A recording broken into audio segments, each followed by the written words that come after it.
اس کا موبائل مسلسل بجتا تھا، کال اس کے پرسنل نمبر پر آ رہی تھی۔ نہ جانے کون ٹی تھا جو مسلسل کال کر رہا تھا۔ فون مسلسل بج کر اب بند ہو چکا تھا۔ وہ بھی شاور لے کر باہر آیا تھا اور اب شیشے کے سامنے کھڑا تولی سے اپنے بال خشک کر رہا تھا۔ اس نے کالا ٹراؤزر اور کالی ہی بنیان پہنی ہوئی تھی۔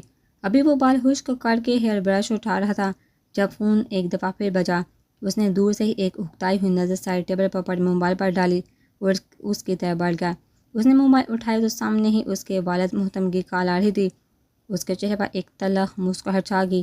وہ کال اٹھانا نہیں چاہتا تھا، پر نہ جانے کس جذبے کے تحت اس نے کال اٹھا کر موبائل کان سے لگا لیا، پر آگے سے اسے جو آواز سننے کو ملی تھی سن کے اس کا حلق تک کڑوا ہو گیا۔ السلام علیکم فاتح بیٹا، کیسے ہیں؟ پلیز کال بند مت کریے گا، میری پوری بات سن لے پہلے۔ فائقہ بیگم کے نام آواز سن کر بدلہ بھیج گیا۔ جی بولیے، کیا بات کرنی ہے آپ کو؟ جلدی بولیے، میرے پاس وقت نہیں ہے۔ فاتح، آپ کے بابا کی طبیعت بہت خراب ہے، وہ آپ کو یاد کر رہے ہیں، پلیز ایک دفعہ آ کر ان سے مل لیں۔ وہ التجائیہ لہجے میں بولی۔ میں ابھی بزی ہوں، فون رکھتا ہوں، اللہ حافظ۔ وہ اپنی بات کہہ کر ان کی کوئی بات سنے بغیر کال کاٹ گیا۔ وہ اپنے باپ سے نفرت کا دعوے دار تھا، پر اس کا دل اپنے باپ کی بیماری کا سن کر بے چین ہوا تھا۔ لوگوں کی نظر میں ایک کامیاب اور ہینڈسم بزنس مین تھا، پر اصل میں اتنا ہی بد نصیب تھا کہ ماں کی محبت کے بعد باپ کی محبت سے بھی محروم تھا۔ اس نے سر جھٹک کر ساری سوچی کو پیچھے پھینکا اور ڈریسنگ روم میں گھس گیا۔ وہ اسے ایک پرائیویٹ کلینک لے آیا تھا، اس کی پٹی بھی کروا چکا تھا۔ اس نے کلینک سے فری ہو کر اسے پھر سے گاڑی میں بٹھایا اور ڈاکٹر سے پٹی کروانے کے دوران اس کا نام جان چکا تھا۔ مسٹر حریم، آپ ایڈریس بتائیے مجھے اپنے گھر کا، میں آپ کو ڈراپ کر دوں۔ آئی ایم سوری، میری وجہ سے آپ کا اتنا وقت ضائع ہو گیا۔ اس کا یہ کہنا تھا کہ حریم کو یاد ہے کہ وہ تو چاپ کے انٹرویو کے لیے نکلی تھی۔ گاڑی سے پھر مستقیم کی گاڑی سے ٹکرا گئی۔ یاد آتے ہی وہ پھر سے رونا شروع ہو گئی۔ مستقیم تو اسے روتے دیکھ کر بوکھلا گیا۔ اسے یہی لگا تھا کہ وہ درد کی وجہ سے رو رہی ہے، پر وہ تو اپنی آخری امید کے ٹوٹنے پر رو رہی تھی۔ کیا ہوا مس حریم، زیادہ درد ہو رہا ہے آپ کو کیا؟ وہ بہت نرمی سے آنکھوں میں پریشانی لیے حریم سے استفسار کر رہا تھا۔ اس کی نرمی پر حریم کا دل اور بھی بڑا۔ نہیں، اب درد کی وجہ سے نہیں میں رو رہی، بلکہ کسی اور وجہ سے رو رہی ہوں۔ وہ باقاعدہ سسکیاں لیتے ہوئے اٹک اٹکا بول رہی تھی۔ اس کی سرخ ناک اور آنکھیں دیکھ کر مستقیم کا دل پھر سے ڈولنے لگا۔ کہ روتے ہوئے اس قدر خوبصورت کس طرح لگ سکتا تھا؟ تو بتائیے پھر آپ کیوں رو رہی ہیں؟ آج مجھے ایک انٹرویو کے لیے جانا تھا، ایک کمپنی میں پرائیویٹ، پر ایکسیڈنٹ ہو گیا، اور اب تو بہت وقت گزر گیا، یہ میری آخری امید تھی وہ بھی ختم ہو گئی۔ اب میں کیا کروں گی؟ وہ مستقیم کو اپنا مسئلہ بتا کر پھر سے رونا جاری کر چکی تھی۔ اوہ، تو اس وجہ سے رو رہی ہیں آپ؟ یہ تو بہت چھوٹا سا ایشو ہے جو کہ آپ سمجھے حل بھی ہو گیا۔ ایکچولی میری کمپنی کو بھی ضرورت ہے، آپ میری کمپنی جوائن کر سکتی ہیں۔ وہ چٹکی بچاتے اس کا مسئلہ دور کر چکا تھا۔ نہیں، بالکل بھی نہیں، مجھے جاب اپنی قابلیت کے بل بوتے پر چاہیے، آپ کی ہمدردی کے باعث نہیں۔ ارے میں کون سا آپ کو ایسے جاب دے دوں گا، پہلے آپ کا انٹرویو ہوگا پھر ہی آپ کی سلیکشن ہوگی۔ اس کی سوچ پر اس کے مطابق بولا، کیونکہ وہ جان چکا تھا کہ وہ اس کا احسان نہیں لے گی۔ اوکے ٹھیک ہے، وہ آپ کے نیم رضامند ہوتے ہوئے بولی تھی۔ چلیے اپنا ایڈریس بتائیے، میں آپ کو آپ کے گھر ڈراپ کر دوں۔ 2 دن ریسٹ کر کے پرسوں آپ اس ایڈریس پر آ جائیے گا انٹرویو کے لیے، اور اپنا کارڈ وہ اسے دیتا ہوا بولا۔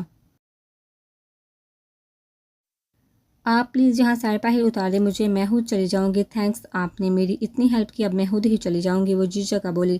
بس آپ اس طرح نہیں خود جا پائیں گی، آپ مجھے اپنا ایڈریس بتائیے، مجھے اب مزید کوئی بحث نہیں۔ اس نے حریم کو دیکھتے ہوئے کہا تو وہ ناچار اسے اپنا ایڈریس بتا گئی، کیونکہ وہ اس کی بہت مدد کر چکا تھا۔ مستقیم نے ایک نظر اس کے جھکے ہوئے چہرے پر ڈال کر گاڑی آگے بڑھا دی۔ وہ آج بہت تھکی لگ رہی تھی۔ اپنی اسائنمنٹ وہ دونوں جمع کروا کر کلاس سے باہر آ گئے۔ ان کا اگلا لیکچر 1 گھنٹے بعد تھا، اس لیے وہ دونوں ریفریش ہونے کے لیے باہر آ گئے۔ چلو یار، کینٹین سے کچھ لے کر آتے ہیں، آج تو میں ناشتہ بھی نہیں کر کے آئی تھی۔ ٹیسٹ کے چکر میں آمایا دعا سے کہتی ہوئی اس کے ساتھ کینٹین کی طرف بڑھ گئی تھی۔ ہاں چلو، پر کینٹین میں نہیں بیٹھیں گے بلکہ گراؤنڈ میں بیٹھیں گے، کتنی پیاری ہوا چل رہی ہے نا۔ دعا اپنی آنکھیں بند کر کے ٹھنڈی ہوا اپنے اندر کھینچتی ہوئی بولی۔ وہ دونوں کینٹین سے برگر اور کولڈ ڈرنک لے کر گراؤنڈ میں بیٹھ گئی۔ وہ دونوں بیٹھی بھی باتوں میں مصروف تھے جب ان کا کلاس فیلو کمیل ان کے پاس آ کر بیٹھ گیا۔ ہیلو دعا اینڈ مایا، کیسی ہیں آپ دونوں؟ کیا میں یہاں بیٹھ سکتا ہوں؟ وہ مسکراتا ہوا دونوں سے اجازت مانگ رہا تھا، پر اس کا سارا دھیان دعا کے چہرے ہی کی طرف تھا۔ سے کمیلا پال لڑی ہی بیٹھ چکی ہے۔ مایا اسے چپتی ہوئی نظروں سے دیکھتے ہوئے طنزیہ لہجے میں بولی۔ وہ کافی دن سے مسلسل کمیل کی نظریں دعا پر محسوس کر رہی تھی۔ اسے یہ لڑکا شروع سے پسند نہیں تھا جو عجیب نظروں سے دعا کو گھورتا رہتا تھا۔ اس کے جواب پر وہ ریڈ پان سے دانت نکالنے لگا۔ دعا مجھے آپ کی اسائنمنٹ مل سکتی ہے کیا؟ ایکچولی آپ کی اسائنمنٹ بیسٹ جو ہوتی ہے، تو اگر آپ مجھے… وہ بات ادھوری چھوڑ کر اسے منتظر نظروں سے دیکھنے لگا۔ رول نمبر 10 کم ہے۔ اس سے پہلے کہ وہ کمیل کی بات کا جواب دیتی کہ باری گمبھیر آواز اپنے کانوں اپنے نام کی پکار سنائی دی۔ اس نے نظر اٹھا کر سامنے دیکھا تو تھوڑی ہی دور سرپات اپنی شاندار شخصیت کے ساتھ سامنے ہی موجود ہے۔ Roll number 10 I am calling you. انہیں دوبارہ آواز دی تو وہ ہڑبڑا کر اٹھی۔ گود میں پڑا ہوا برگر نیچے گر پڑا۔ وہ دوپٹے سے الجھتی گرتی پڑی۔ جلدی سے فاتح کہتے بڑی جس طرح آپ نے بلوایا میرے آفس میں آئیے آپ فوراً۔ وہ سنجیدگی سے کہہ کر اپنے آفس کی طرف بڑھ گیا۔ وہ پہلے تو ہونک بن کر کھڑی رہی، پھر یاد آنے پر تیزی سے فاتح سر کے آفس کی طرف بڑھی۔ وہ آج 2 دن آرام کرنے کے بعد مستقیم کے دیے گئے ایڈریس پر آئی تھی۔ گلابی رنگ کا لباس پہنے جو کہ بار بار دھونے سے اپنی اصلی رنگت کھو چکا تھا، لیکن اس کی شادابی رنگ پر خوب جچ رہا تھا۔ سوٹ کے ساتھ کی گلابی دوپٹہ سر پر اوڑھ رکھا تھا اور کندھوں کے گرد سفید رنگ کی چادر پھیلا رکھی تھی، لیکن جس چہرے پر مہینوں سے مایوسی تاری تھی آج اس چہرے پر خوشی رقصہ تھی۔ وہ آج اپنی ماں کے دعاؤں کے حصار میں گھر سے نکلی تھی۔ وہ یہ سوچ کر اندر سے ڈری بھی ہوئی تھی کہ اگر اس کا انٹرویو اچھا نہ ہوا، اس شخص نے اسے جاب نہ دی تو پھر کیا کرے گی؟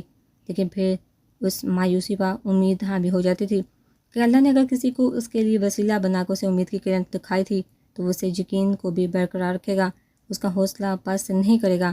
بے شک وہی تو ہے جو مایوسی کے اندھیرے سے نکال کر اپنے بندے کو امید کی روشنی سے روشناس کرواتا ہے۔ وہ جو ستر مئو سے بھی زیادہ پیار کرتا ہے اپنے بندے سے، وہ کیسے اپنے پیارے بندے کی دعا رد کر سکتا ہے جب اس کا بندہ پورے دل اور ایمان کے ساتھ اسے پکارے؟ جب ماں کے دل سے دعا نکلی تو وہ عرش تک جاتی ہے۔ وہ عرش والا کس طرح ایک ماں کی دعا رد کر سکتا ہے؟ وہ تو اپنے کسی گناہ گار بندے کی بھی دعا رد نہیں کرتا۔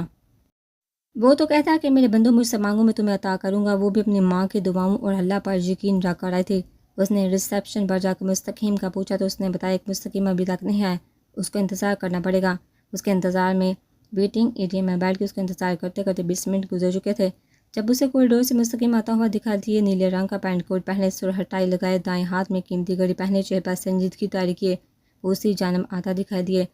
وہ اتنا دلکش لگ رہا تھا کہ رحیم نے بے ساہتا ہی اسے سے اپنی نظریں چٹائی وہ اس کے پاس سے گزر کر جانے لگا۔ جب اس کی نظر حریم پر پڑی، مس حریم آپ کا بھائی، مس ذرا آپ انہیں میرے آفس میں بٹا دیتی۔ وہ پہلے حریم سے اور پھر ریسیپشن پر موجود اپنی ورکر سے بولا چلیے میرے آفس میں آئیے آپ۔ وہ اسے ساتھ لیے اپنے آفس میں داخل ہوا۔ آپ بیٹھیے پلیز۔ وہ اسے کرسی کی طرف اشارہ کرتا اپنی محسوس کرسی کی طرف بڑھ گیا۔ وہ گلابی لباس میں شفاف چہرے کے ساتھ اتنی دلکش لگ رہی تھی کہ اس کے چہرے سے نظریں ہٹانا مشکل لگ رہا تھا۔ نظریں بٹک بٹک اس کے شفاف چہرے کی طرف اٹھ رہی تھی۔ اب کیسی طبیعت ہے آپ کی اور آپ کا زخم کیسا ہے؟ اب وہ حریم سے مخاطب تھا۔ جی الحمدللہ ٹھیک ہوں میں اب، اور یہ لے میرے ڈاکومنٹس۔ اس نے مستقیم کے سوال کا جواب دے کر اپنے ڈاکومنٹس والی فائل اس کی جانب بڑھائی جبکہ اس کی نظریں ہنوز جھکی ہوئی تھی۔ مستقیم نے اس کی فائل پکڑ کر ریڈ کرنا شروع کر دی تھی۔ وہ گریجویشن کے آخری سال میں تھی، اس کی تعلیم وقتی واقعی ناکافی تھی۔ مس حریم آپ کی جی پی اے تو اچھی ہے پر ابھی آپ کی ڈگری مکمل نہیں ہے۔ آپ کو جاب کیوں کرنی ہے ڈگری مکمل کرنے سے پہلے ہی؟ کیونکہ مجھے جاب کی بہت ضرورت ہے۔ میرے والد حیات نہیں ہیں، والدہ بہت بیمار ہے، گھر کو چلانے کے لیے مجھے جاب کی ضرورت ہے۔ اور رہی بات تعلیم کی تو میں پہلے بھی پرائیویٹ پڑھ رہی تھی، اب بھی ساتھ پڑھ لوں گی۔ وہ بہت دھیمے لہجے میں بول رہی تھی۔ اوکے مس حریم مجھے سیکرٹری کی ضرورت ہے، میں آپ کو اس پوسٹ کے لیے اپوائنٹ کر رہا ہوں۔ 3 مہینے آپ کی پرفارمنس دے کر پھر آپ کی تنخواہ بھی بڑھا دی جائے گی۔ آپ باہر سے اپنا جوائننگ لیٹر ریسیو کر لیں۔ اسے پھر تنخواہ اور جاب کے متعلق ضروری باتیں بتانے لگا۔ حریم بہت خوش اس کو اس کی امید سے کہیں بار کا تنخواہ مل رہی تھی تو شکر کے آنسو اس کی آنکھوں میں چمکنے لگے۔ وہ الوداعی کلمات کہہ کر اس کے آفس سے نکل آئی۔ اس کے جانے کے بعد مستقیم آخری لمحات میں اس کے چہرے کی خوشی یاد کرتا مسکرا دیا۔ میں کامل سر وہ آلتو جلالتو کا ورد کرتی اس کے آفس کے سامنے کھڑی اجازت مانگ رہی تھی۔ نہ جانے کیوں پر دعا کو پاتے ابراہیم خان سے بہت ڈر لگتا تھا۔ اس کے چہرے پر چھائی سنجیدگی اور گہری نظریں دعا کا ننھا سا معصوم دل سکڑے رکھتی تھی۔ وہ ایک نظر فاتح پر ڈال کر جلدی سے اپنی نگاہیں جھکا گئی تھی۔ یس کم ان۔ وہ بک شیلف کے سامنے کھڑا کسی کتاب کا مطالعہ کر رہا تھا جب اس کی آواز پر پلٹا۔ اسے اجازت دے کر وہ بک شیلف کے پاس سے ہٹ کر اپنی کرسی کے پاس آ کر کھڑا ہو گیا تھا اور اپنی نظریں دعا کے صبیحہ چہرے پر گاڑ دی تھی۔ وہ معصومیت سے نظریں جھکا کھڑی انگلیاں مروڑ رہی تھی۔ وہ جو کھڑا تفصیل سے اس کا جائزہ لے رہا تھا اسے یوں کنفیوز دیکھ کر گہرا مسکرایا۔ رول نمبر 10 اب یہاں پڑھنے آتی ہیں نہ کہ دوسرے فیلوز کے ساتھ گپیں ہانکنے۔ تو بہتر ہے کہ جس مقصد کے لیے آتی ہیں اسی پہ ہی دھیان دے. Do you got it? Kumail کا اس کے پاس بیٹھنے سے بہت غصہ دلا گیا تھا. اور جن نظروں سے وہ دعا کو دیکھ رہا تھا وہ فاتح کا ہون کھلا گئی تھی، پر وہ کوئی تماشا نہیں چاہتا تھا. جیا صاحب، وہ جو پہلے اس سے خوف زدہ رہتی تھی، اب اس کے سرد لہجے میں دی گئی وارننگ سے ساتھ آواز پاتا ہوگی. وہ جواب دے کر بغیر اس کا ایک لفظ بھی مزید سنے ہوا کے جھونکے کی طرح وہاں سے غائب ہوگی. اس کی ایسی حواس پاہدگی پر وہ بے سہتا کہہ کر لگا اٹھا تھا. وہ دونوں آج کافی دنوں بعد فاتح کا فلیٹ میں مل رہے تھے. وہ دونوں آج فاتح کے ہاتھ کی بنی کافی پی کر لاؤنج میں بیٹھے تھے. فاتح کے چہرے پر پھیلا سکون اور ہلکی سی مسکراہٹ مستقیم کی زبان کو سکون نہیں لینے دے رہی تھی. کیا بات ہے لالی، بہت خوش لگ رہا ہے. تیرے اس منحوس چہرے پر پھیلی خوشی چھپائی نہیں چھپ رہی ہے تو ہے نا کہیں محبت تو نہیں کر بیٹھے؟ ہاں، اسے کھوجتی ہوئی نظروں سے دیکھتا اور شرارت سے پوچھا تھا. ہاں ایسا ہی کچھ. سمن و لبو پر دھیمی مسکراہٹ سجا بولا. آنکھوں میں چھان سے اس بڑی پیکر کا دلربا سراپا ابھرا تھا. لبو پر چھائی دھیمی مسکراہٹ اب گہری مسکان میں ڈال چکی تھی. کیا سچ میں؟ مستقیم آنکھوں میں بے یقینی لیے پوچھا تھا. اس نے تو بس مذاق میں بات کی تھی، پر وہ نہیں جانتا تھا کہ وہ اس قدر سیریس ہے. تو پھر تم نے اسے بتا دیا جس سے تم محبت کرتے ہو؟ آئی بابی کو. مستقیم اب آنکھوں میں شرارت کے ساتھ اشتیاق لیے فاتح سے پوچھا تھا. پر کیوں؟ کیا مطلب کیوں؟ تم اپنی محبت حاصل نہیں کرو گے کیا؟ وہ حیرت سے اپنے دوست کا پاگل پن دیکھ رہا تھا. تم سے کس نے کہا کہ میں اپنی محبت حاصل کرنا چاہتا ہوں؟ تمہیں کس نے کہا کہ میں نے محبت کی کسی منزل کی چاہ کی ہے؟ میں نے تو محبت بس اس سکون کے لیے کی ہے جو مجھے اسے دے کر ملتا ہے، اس ٹھنڈک کے لیے جو اسے دیکھ کر میری آنکھوں میں اترتی ہے، اس اطمینان کے لیے جو اس کی موجودگی کی وجہ سے میری روح میں سریت کرتا محسوس ہوتا ہے. میں نے محبت کا کھیل کھیلا ہے جس میں ہر چیز سے پرے ہو کر اسے چاہتا رہوں گا. بس اس سے محبت میرا سکون ہے، بلکہ وہ میرے لیے سراپا سکون ہے. ہاں میں اقرار کرتا ہوں کہ بدوع حیدر فاتح برہمان کا سکون ہے. وہ آنکھیں بند کیے لبوں پر مسکان سجائے ایک جذب سے اپنے جگری جار کے ساتھ اپنی محبت کا باضابطہ اعلان کر رہا تھا. وہ مستقیم بیٹھا یہ سوچا تھا کہ کیا واقعی ابھی جو کچھ بھی اس کے کانوں نے سنا وہ فاتح نے ہی کہا ہے، یا پھر وہ جاگتی آنکھوں سے وہ آپ دیکھ رہا ہے. وہ آنکھیں بند کیے نیند کی وادی میں گم تھی. ہلکے گلابی رنگ کا نائٹ سوٹ پہنے جس کی شرٹ پر فروزن کی پرنسس ایلسا بنی ہوئی تھی، وہ چہرہ پر معصوم سجائے سینے تک کمفرٹر اوڑھے پرسکون ہو کر سو رہی تھی. نیلی کھانسی آنکھوں پر لمبی پلکوں کی جالر سایہ پگن تھی. سیاہ کالے بالوں کی پونی کی گئی تھی جس سے نکلی کچھ لٹے کالوں سے ٹکرا کر ایک سہانا منظر پیش کر رہی تھی. چہرے کے گلابی رنگن میں اس قدر زردیاں گلی ہوئی تھی. وہ پچھلے 3 دن سے بخار میں مبتلا تھی جس کے باعث وہ کالج بھی نہیں جا رہی تھی. بلیک جینس پر بلیک ہی ہوڈی میں ملبوس ایک شخص کھڑکی کے ذریعے اس کے کمرے میں داخل ہو کر اس کے سرہانے بیٹھا اور اب اس کا تفصیلی جائزہ لینے میں مصروف تھا. اس کے حسین چہرے کو دیکھ کر اس کا دل بے احتیاط ہوا تھا. وہ بے احتیاط جھک کر اس کے ماتھے کو ہونٹوں سے چھو لیا. ایک سکون رگوں پہ میں سریت کرتا ہوا محسوس ہوا تھا. کچھ محسوس کرتے دعا نے آنکھیں کھولی تو سب کچھ ویسا ہی تھا جیسا اس کے سونے سے پہلے تھا. اس نے اپنی نیند سے بوجھل آنکھیں موندی. وہ پھر سے نیند کی وادی میں گم ہو گئی. میری معصوم شہزادی. پردے کے پاس کھڑا وجود اسے پیار بڑا نام دے کر اسی طرح غائب ہو گیا وہاں سے جس سے آیا تھا. اب وہ کیا کرے گی؟ اب مایا بھی نہیں تھی جو ہیلپ کر دیتی، اس کی کوئی اور دوست بھی نہیں تھی. کالج آہستہ آہستہ خالی ہو رہا تھا. انہیں بیگ باندھ کے کالج کے اندر آ کر گراؤنڈ میں بیٹھ گئی. وہ روتی ہوئی سوچ رہی تھی کہ اب کیا کرے. وہ اپنی ہی اسی پریشانی میں گم تھی جب اسے محسوس ہوا کہ کوئی اس کے نزدیک آ کر کھڑا ہوا ہے. اس نے سر اٹھا کر دیکھا تو کمیل اپنے 2 دوستوں کے ساتھ اس کے پاس کھڑا تھا. وہ تیزی سے اٹھ کر کھڑی ہوگی. واٹ ہیپنڈ ہوا؟ آپ اس طرح اکیلی یہاں کیوں بیٹھی اور رو کیوں رہی ہیں؟ کمیل کے پوچھنے میں اس کے آنسوں میں تیزی آ گئی. آج فاتح کی ایک ضروری میٹنگ تھی جس کی وجہ سے وہ جلدی کالج نہیں آ پایا تھا اور اسی وجہ سے دعا کے کلاس کا لیکچر بھی اٹینڈ نہیں کر پایا تھا. وہ انکل سے ایک بات کر کے ابھی ایڈمٹ سے نکلا تھا اور اپنی گاڑی کی طرف بڑھ رہا تھا جب اس کی نظر دعا پر پڑی جو رونے میں مشغول تھی اور 3 لڑکے اس کے پاس کھڑے تھے. یہ منظر دیکھ کر اس کے قدموں میں رفتار آ گئی اور وہ تیزی سے اس کی جانب بڑھا. یہ کیا ہو رہا ہے یہاں؟ رول نمبر 10 کیا ہوا ہے؟ آپ اس طرح کیوں رو رہی ہیں؟ اس نے بمشکل خود پر قابو پاتے ہوئے پوچھا. پتہ نہیں سر یہ کیوں رو رہی ہیں، ابھی ہم یہاں سے گزر رہے تھے، ان پر نظر بڑی تو ہم یہاں آ گئے. ہم ان سے پوچھ بھی رہے ہیں کہ پر یہ کچھ بتا نہیں رہی اور روئی جا رہی ہیں. بس کمیل کا دوست فاتح کو بتانے لگا جبکہ کمیل کی نظریں دعا کے سانپے پر ٹکی ہوئی تھی. سفید یونیفارم پسینے سے بھیگ کر جسم سے چپک چکا تھا. چادر بے ترتیبی سے اپنے کندھے پر پڑی ہوئی تھی. اپنی پریشانی اور رونے میں وہ اپنا حلیہ فراموش کر چکی تھی. کمیل کی نظر دعا کے سانپے پر ٹکی دیکھ کر فاتح کا پارا ایک دم سے ہائی ہوا تھا. نکلی اب تینوں جہاں سے میں خود دیکھ لیتا ہوں جو بھی مسئلہ ہے انہیں خود پہ ضبط کرتے ہوئے فاتح نے ان تینوں کو وہاں سے بگایا اور ان کے منظر سے غائب ہونے کے بعد اپنا روح دعا کی جانب کیا۔ کیا مسئلہ ہے، کیوں رو رہی ہیں، اور چھٹی کے بعد ابھی تک اکیلی بیٹھی کیا کر رہی ہیں آپ؟ کچھ خیال نہیں اپنی عزت کا کیا؟ آپ نہیں جانتے اکیلی لڑکی کے ساتھ آئے دن کیسے واقعات ہوتے ہیں؟ اب چپ کیوں ہیں؟ میرے سوال کا جواب دیں۔ وہ نہایت غصے سے اس کا بازو دوپہر سے استفسار کر رہا تھا۔ اس کے اتنے غصے سے پوچھنے پر وہ چہرہ ہاتھوں میں چھپا کر پھوٹ پھوٹ کر رو دی۔ پلیز کچھ تو بتائیے مجھے کہ کیا ہوا ہے اب کہ وہ تھوڑی نرمی سے بولا تھا۔ وہ میرے پیسے کسی نے چوری کر لیے۔ وہ ہچکی سے روتی ہوئی اسے بتا رہی تھی۔ واٹ؟ آپ پیسے چوری ہو جانے پر رو رہی ہیں؟ Are you serious? اس کی بات سن کے فاتح کا دماغ بکس ہو رہا تھا۔ کیا وہ اسے پیسے چوری ہو جانے پر اس وقت یہاں اکیلی کھڑی سہاں رو رہی تھی؟ نہیں مم، میں پیسوں کی وجہ سے نہیں رو رہی، بلکہ اس وجہ سے رو رہی تھی کیونکہ میں اب گھر کیسے جاؤں گی، میں آٹو پہ آتی جاتی ہوں۔ اس لیے اس کی بات پر فاتحہ کا دل کی اپنا سر پیٹے۔ موبائل کہاں ہے آپ کا؟ گھر میں کسی کو کال نہیں کر سکتی کیا؟ وہ اسے گھوٹتے ہوئے پوچھا تھا۔ آج گھر بھول آئی ہوں، وہ آنسو پونتے ہوئے بولی۔ اسے سب کے دوران اس کی چادر اتر کر نیچے گر چکی تھی۔ فاتح نے اس کے حسین کم سن سراپا سے نظر چرائی اور جھک کر اس کی چادر اٹھا کر اس کی طرف بڑھائی۔ کور کریں خود کو اور میرے پیچھے آئیے جلدی، کوئی سوال کی بغیر۔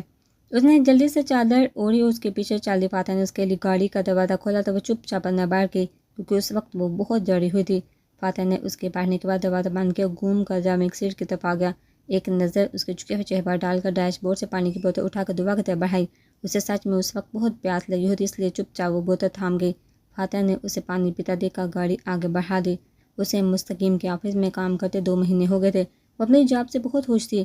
اس کے تنہا سے گھر کے اخراجات بھی بہت اچھے سے پورے ہو جاتے تھے۔ امی کی دعائیں بھی آ جاتی تھی۔ ابھی وہ اپنے کیبن میں بیٹھی ایک فائل تیار کر رہی تھی جب انٹر کام بجا۔ مستقیم اسے اپنے آفس میں بلا رہا تھا۔ وہ پچھلے 3 دن سے آفس نہیں آ رہا تھا اور آج آتے ہی سب سے پہلے اس کا بلاوا آ گیا تھا۔ انہوں نے دوپٹہ سر پر صحیح سے جمایا، اپنے کیبن سے نکل کر مستقیم کے آفس کی جانب بڑھ گئی۔ میں آئی کم ان سر؟ حریم نے دروازہ ناک کرنے کے ساتھ اجازت طلب کی۔ یس کم ان مس حریم۔ اتنے دن بعد اس کی آواز سن کر اور اسے روبرو پا کر اس کی طبیعت پر خوشگوار اثر پڑا تھا۔ اجازت ملنے پر وہ اندر آئی اور نظریں جھکا کر سامنے پڑی کرسی کے پاس کھڑی ہوگی۔ بیٹھیے مس حریم آپ پلیز۔ مستقیم نے اپنی نظریں اس کے چہرے پر جما دی۔ ہلکے پیلے رنگ کا کرتا اور سفید شلوار کے ساتھ سفید ہی دوپٹہ سر پر اوڑھے وہ مستقیم کو ایک کھلتا ہوا گلاب لگ رہی تھی۔ حریم نے جب اسے مسلسل چپ بیٹھے دیکھا تو اپنا سر اٹھا کر مستقیم کو مخاطب کیا۔ سر آپ نے کسی کام کے لیے بلوایا تھا مجھے؟ اس کے بلانے پر وہ ہوش میں آیا۔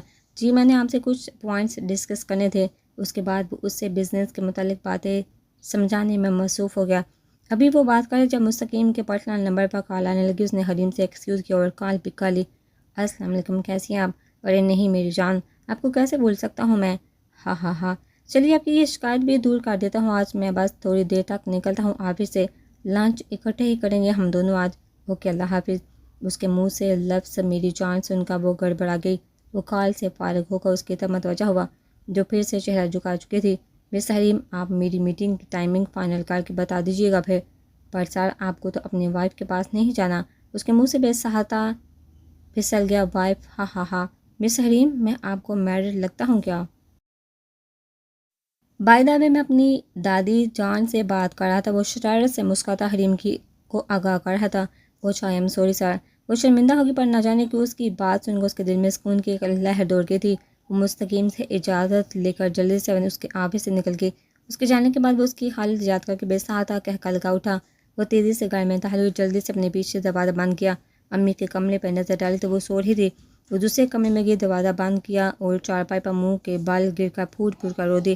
باپ کا سایہ سر پر تھا تو کتنے عزت اور سکون کی زندگی تھی۔ جب سے باپ کا سایہ سر سے اٹھا تھا کتنی انسیکیور ہو گئی تھی۔ وہ جگہ جگہ پر بھوکے بھیڑیے اکیلی جوان لڑکی کی طاق میں بیٹھے ہوتے تھے۔ وہ کہاں تک حوصلہ بلند رکھتی؟ آج بھی بشیر نے اس کا راستہ روک لیا تھا۔ کتنی مشکل سے بچ کے نکلی تھی وہ۔ کچھ بھی ہوتا کردار تو اس کا ہی مشکوک ہونا تھا۔ ماں پہلے ہی بستر پر پڑی بیماری میں لڑ رہی تھی۔ وہ کیسے اپنی ماں کو کسی پریشانی میں ڈالتی؟